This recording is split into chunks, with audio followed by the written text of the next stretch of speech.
এবার আবহাওয়ার আপডেট আপনাদের জানাবো। আগামী দুদিন হালকা থেকে মাঝারি বৃষ্টিপাত হওয়ার সম্ভাবনা রয়েছে। মেঘলা আকাশ থাকবে কলকাতা এবং পার্শ্ববর্তী এলাকায়, মেঘলা আকাশ থাকবে এবং বিক্ষিপ্তভাবে বৃষ্টি হবে। সোমবার থেকে কলকাতায় বৃষ্টিপাতের পরিমাণ কমবে। অন্যদিকে বীরভূম মুর্শিদাবাদে ভারী বৃষ্টির সম্ভাবনা রয়েছে। 40 থেকে 50 কিলোমিটার বেগে দমকা হাওয়া বইবে, এমনই জানানো হয়েছে আবহাওয়া দপ্তরের তরফে।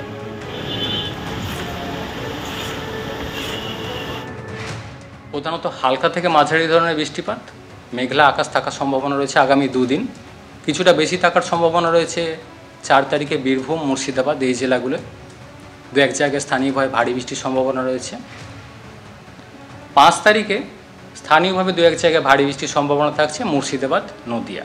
4 তারিখে দমকা হাওয়া কিছুটা বেশি থাকার সম্ভাবনা রয়েছে, 40 থেকে 50 কিলোমিটার প্রতি ঘন্টায় কোথাও কোথাও থাকার সম্ভাবনা দক্ষিণবঙ্গের জেলাগুলিতে। কলকাতা পার্শ্ববর্তী অঞ্চলের জন্য আগামী দুদিন প্রধানত মেঘলা আকাশ, দু এক পশলা হালকা থেকে মাঝারি ধরনের বৃষ্টিপাতের সম্ভাবনা থাকছে 4 থেকে 5 তারিখ। 6 তারিখ থেকে কলকাতা পার্শ্ববর্তী অঞ্চলের জন্য বৃষ্টিপাতের পরিমাণ কমবে। মেনলি হালকা ধরনের বৃষ্টিপাতের সম্ভাবনা 6 তারিখেও থাকছে এবং পরবর্তী কয়েকদিন বিক্ষিপ্তভাবে হালকা বৃষ্টির সম্ভাবনা কন্টিনিউ করবে। 6 তারিখ থেকে বৃষ্টিপাত দক্ষিণবঙ্গে অনেকটাই কমে যাবে এবং 7 তারিখ থেকে পরবর্তী কিছুদিন প্রধানত বিক্ষিপ্ত হালকা বৃষ্টির সম্ভাবনা। অর্থাৎ দক্ষিণবঙ্গে বৃষ্টিপাতের পরিমাণ কমবে, তবে উত্তরবঙ্গে ভারী থেকে অতি ভারী বৃষ্টি হতে পারে। দার্জিলিং, কালিম্পং, জলপাইগুড়ি, আলিপুরদুয়ারে ভারী বৃষ্টি হবে। সোমবার থেকে উত্তরবঙ্গে বৃষ্টিপাত কিছুটা কমবে, জানাচ্ছে আবহাওয়া দপ্তর।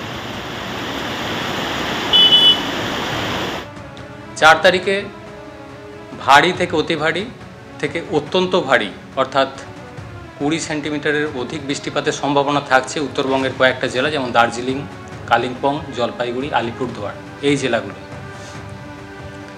4 তারিখে ভারী থেকে অতি ভারী বৃষ্টির সম্ভাবনা থাকছে পার্শ্ববর্তী কোচবিহার, উত্তর দিনাজপুর এই জেলাগুলোয়।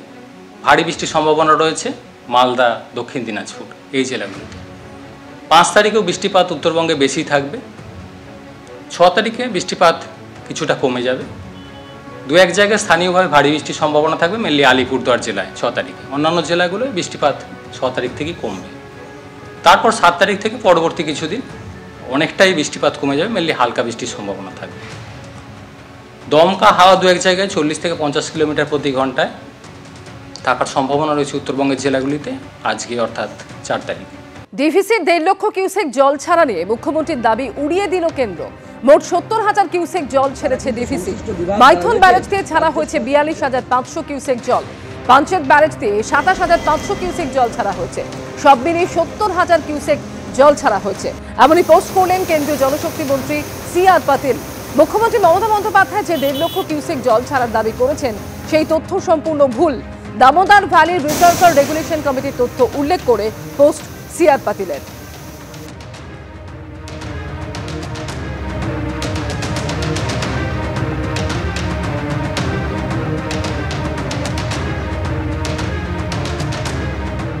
বিহার, ঝাড়খণ্ডে প্রবল বৃষ্টিতে বেড়েছে জলস্তর। ধাপে ধাপে জল ছাড়ার পরিমাণ বাড়াচ্ছে ডিভিসি। গতকালের তুলনায় বাড়তি 8,000 কিউসেক হারে জল ছাড়ছে দুর্গাপুর ব্যারেজ। 65,000 থেকে বাড়িয়ে 73,675 কিউসেক হারে জল ছাড়া হচ্ছে। মাইথন জলাধার থেকেও 32,500 কিউসেক হারে জল ছাড়া হচ্ছে। আর অন্যদিকে পাঞ্চেত জলাধার থেকে 37,500 কিউসেক হারে জল ছাড়া হচ্ছে। রাজ্যের একাধিক জেলায় গতকালও তুমুল বৃষ্টি হয়।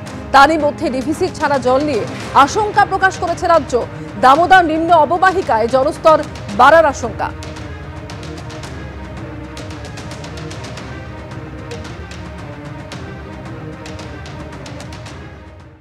আমরা এই মুহূর্তে দাঁড়িয়ে রয়েছি দুর্গাপুর ব্যারেজের যে দামোদর তীরবর্তী এলাকা, অর্থাৎ দামোদর নদীর পাড়, সেই পাড়ে দাঁড়িয়ে রয়েছি। আমরা দেখতে পাচ্ছি যে দুর্গাপুর ব্যারেজের যে সমস্ত লক গেটগুলি রয়েছে, অধিকাংশ লক গেট কিন্তু খুলে দেওয়া হয়েছে এবং জল যাচ্ছে। এই যে জল দুর্গাপুর ব্যারেজ থেকে যে জল ছাড়া হচ্ছে, যেটা দুর্গাপুর ব্যারেজ সূত্রে অর্থাৎ সেচ দপ্তর সূত্রে যেটা বলা হচ্ছে যে 73,675 কিউসেক হারে সকাল 7টার পর থেকে জল ছাড়া হচ্ছে, যেটা গতকাল ছিল প্রায় 70,000-এর কাছাকাছি। আজ সেটা বাড়িয়ে দেওয়া হয়েছে প্রায় 3 থেকে থেকে ৩,৫০০ কিউসেকের মতো বাড়ানো হয়েছে, প্রায় ৪,০০০ কিউসেকের মতো বাড়ানো হয়েছে। এই যে জল, যেটা মাইথন এবং পাঞ্চেত থেকে যে ৭০,০০০ কিউসেক জল ছাড়া হয়েছে, সেই জল এসে পৌঁছচ্ছে দুর্গাপুর ব্যারেজে, এবং দুর্গাপুর ব্যারেজ থেকে জল ছাড়ার পরিমাণ খানিকটা বাড়ানো হয়েছে। তার কারণ এই আপার ক্যাচমেন্টের যে নাগাড়ে বৃষ্টির যে জল, সেটা ওই জল, এই বৃষ্টির মাইথন এবং পাঞ্চেতের জলের সাথে সেই জল যোগ হয়েছে। এই যে জল ছাড়ার পরিমাণ যদি আরও ডিভিসি মাইথন এবং পাঞ্চেত থেকে যদি আরও বাড়ানো হয়, তাহলে কিন্তু দুর্গাপুর ব্যারেজ থেকেও ধাপে ধাপে জল ছাড়ার পরিমাণ আরও বাড়বে, এবং সেক্ষেত্রে পূর্ব বর্ধমান, হুগলি এবং হাওড়া এই ৩ জেলার একাংশ প্লাবিত হওয়ার সম্ভাবনা থাকছে। যদি ঝাড়খণ্ডে এবং বিহারে বৃষ্টির পরিমাণ কমে, যদি ডিভিসি জল ছাড়ার পরিমাণ আরও কমায়, তাহলেই একমাত্র দুর্গাপুর ব্যারেজ থেকেও জল ছাড়ার পরিমাণ কমবে, এবং সেক্ষেত্রে নতুন করে যে সমস্ত জায়গাগুলো প্লাবিত হয়েছে সেগুলো থেকে জল নামার সম্ভাবনা রয়েছে, এমনটাই সেচ দপ্তর সূত্রে বলা হয়েছে। আমরা দেখতে পাচ্ছি যে দুর্গাপুর ব্যারেজ থেকে কিন্তু সেই জল যে সকাল থেকে ছাড়া হয়েছে, সেই জল ছাড়ার প্রক্রিয়া চলছে। ক্যামেরা বিধানদের সাথে মনোজ বন্দ্যোপাধ্যায়, এবিপি আনন্দ, দুর্গাপুর, পশ্চিম বর্ধমান। দশমীর পরে দ্বাদশী, ফের ইঙ্গিতপূর্ণ পোস্ট করলেন কুণাল ঘোষ। দিনকাল বদলেছে, পুরনো স্মৃতিতে নতুনের সংযোজন। ঈশান কোণে জমতে থাকা মেঘের টুকরো যেন লড়াইয়ের জেদ বাড়ায়। আনুগত্যের পরীক্ষায় উত্তীর্ণ হতে চাওয়া সৈনিক তার কর্তব্যে অবিচল। সুস্থ হাওয়ায় ঝিলের জলে হালকা চাঞ্চল্য পরিবেশকে আরো সুন্দর রাখুক, বাংলাকে এভাবেই নেতৃত্ব দিয়ে চলুন মমতা বন্দ্যোপাধ্যায়। দ্বাদশীতে ফের ইঙ্গিতপূর্ণ পোস্ট করলেন তৃণমূলের রাজ্য সাধারণ সম্পাদক কুণাল ঘোষ।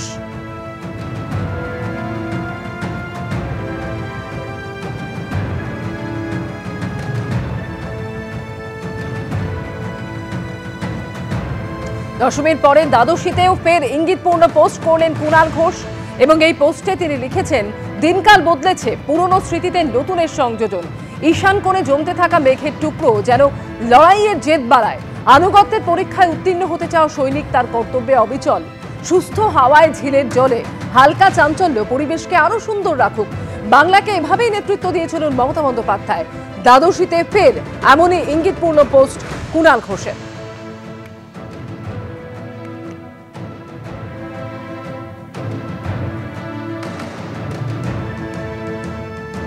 আর শুধু আজই নয়, এর আগে গতকালও পোস্ট করেছিলেন কুণাল ঘোষ, জানিয়েও একাধিক জল্পনা তৈরি হয়। দশমী কাটতেই কি বিদ্রোহের সুরে কুণাল ঘোষ? কুণাল ঘোষের পোস্ট এবং বক্তব্য ঘিরে জোর জল্পনা শুরু হয় বঙ্গ রাজনীতিতে। এর আগের পোস্টে তিনি লিখেছিলেন, প্রচন্ড শক্তিশালী কেউ আমাকে পছন্দ না করলে আমিও তাকে পছন্দ করি না। পুরু হতে ভালোবাসি, আলেকজান্ডার নয়। উৎসবের আবহে কাকে ইঙ্গিত কুণাল ঘোষের? আপনি লিখছেন যে ব্যাট করার প্রস্তুতি রাখছি সসম্মানে, তা আমি আমার মতো, তা আমি যে বাঁক আসুক, যে মাঠ খেলি। আর মাঠ তুমি যেখানেই যাবে, মাঠে তো ঘাস থাকবে, ঘাস ফুল থাকবে। তো যদি আমি একটা কোনো পরিস্থিতি তৈরি হয় যে সেখানে আমাকে একটু অন্যরকম পরিস্থিতির মাঠ হচ্ছে, তো আমি খেলবো না? আমি 100% খেলার। আমি পৃথিবীর সকলের বিরুদ্ধে 2-4টে শুভানুধ্যায়ীকে নিয়ে একা ওই লোকাল থানা, সিবিআই, ইডি, এসএফআই ও জেল জীবন পার হয়ে দাঁড়িয়ে বলছি, আমি এখনো মাথা তুলে আমি দাঁড়িয়ে আছি।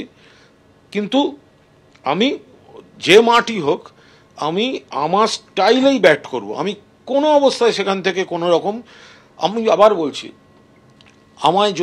আমায় অন্তর থেকে ফিল করি যে আমায় কেউ ভালোবাসছেন, আমি তার জুতো পালিশ করে দেবো। কিন্তু আমি যদি দেখি মানে প্রচণ্ড শক্তিশালীও কেউ যে আমার পছন্দ না হয়, তাহলে আমি মানে আমিও তাকে পছন্দ করি না। মানে আমার এরকম কোনো বিষয় নেই। আমি পুরু হতে ভালোবাসি, আমার আলেকজান্ডার হওয়ার দরকার নেই।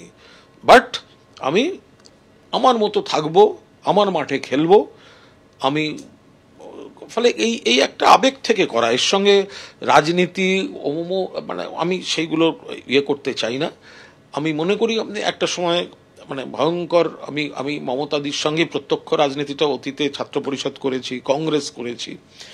আবার পরবর্তীকালে মমতাদির কাছাকাছি আসার পর দীর্ঘদিন ধরে তার সঙ্গে একটা দিদি ভাইয়ের সম্পর্ক, কিছু লোকের গাত্রদাহ হয়েছিল, একটা ডিস্টেন্স হয়ে গেছিল। কিন্তু তারপরে আমিও জানি, আমি দিদিকে শ্রদ্ধা করি শুধু নয়, আমি ভালোবাসি। আবার দিদিও আমাকে সেইভাবে কাছে টেনে নিয়েছেন। আমার একটাই কথা, ভালোবাসলে আমি তার জুতো পালিশ করব।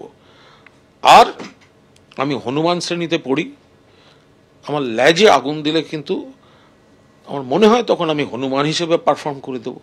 আপনি বলছেন যে যাদের সাফোকেশন হয়, শ্বাসকষ্ট হয়, আপনার দলের সহকর্মীদের অনেকের হয়েছে, অন্য দলে যাওয়ার উদাহরণও আছে, আপনার তেমনটা হবে না?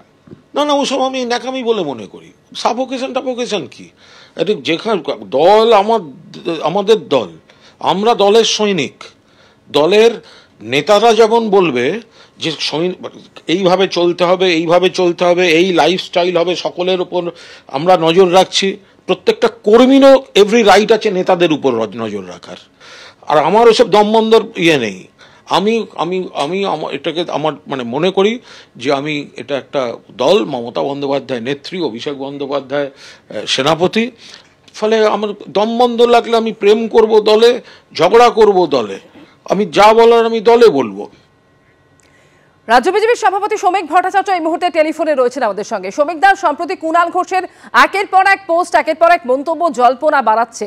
এর আগে তিনি বলেছিলেন যে এমন একজন প্লেয়ার তার টিমের হয়ে খেলছেন, যিনি তার টিমের হয়ে খেলছেন, কিন্তু স্ট্রোকগুলি যে আমাদের পক্ষে যাচ্ছে সেটা মনে হচ্ছে না।